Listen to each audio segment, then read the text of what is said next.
Hundreds of thousands of federal workers might be about to lose their jobs. The Office of Personnel Management advised all agency leaders to lay off probationary employees, workers whose civil service protections haven't kicked in because they've only been employed for 2 to 3 years. For the EPA, that will mean significant numbers of scientists, engineers, and lawyers, including some in the field right now who could be working on major disaster responses in places like East Palestine, where government employees are still working on air and soil cleanup 2 years after that devastating train derailment.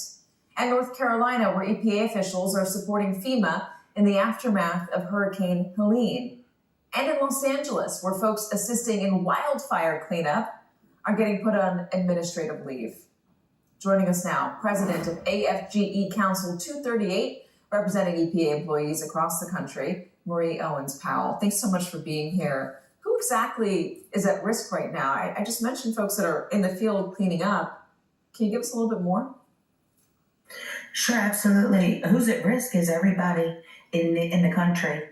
Anyone who lives anywhere there is a potential for a hazardous accident or some extreme weather. We have, as civil servants, we have one mission, which is protecting human health and the environment. And that means doing everything we can do to fight against unprecedented climate emergency that we're seeing happen every day and ensure America has clean air and clean water. You know, the climate emergency that we're facing hurts everybody, regardless of political party. And it's our job as EPA workers to protect everyone's health and the future of our planet.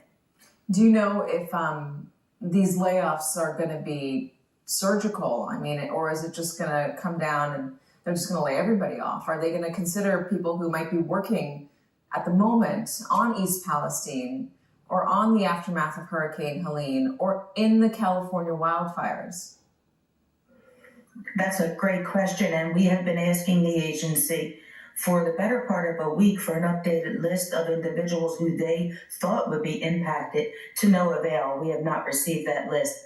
We know when they put folks on administrative leave last week, there was at least one of our individuals out there working in California on the wildfire cleanups.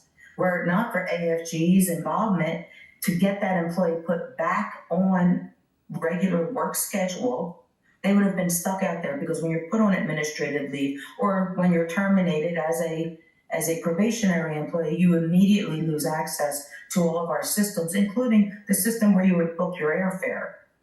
Yeah, I heard about one person who was stranded overseas, who was in this exact position. They were put on, or they were fired, they were laid off, and they found themselves unable to get home because the airfare was booked through the agency, not booked through them personally. The fear aspect of this, is that impacting how people are doing their jobs right now?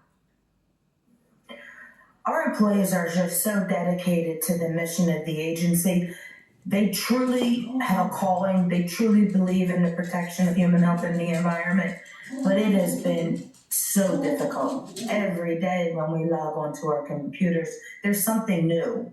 It's whether it's another push to take the fork in the road or another unveiled threat against the probationary employees.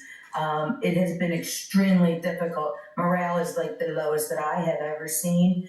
President Trump has made it clear he has deep contempt for the civil servants, and he has made it very clear that he's hell-bent on demolishing the EPA and with our planet.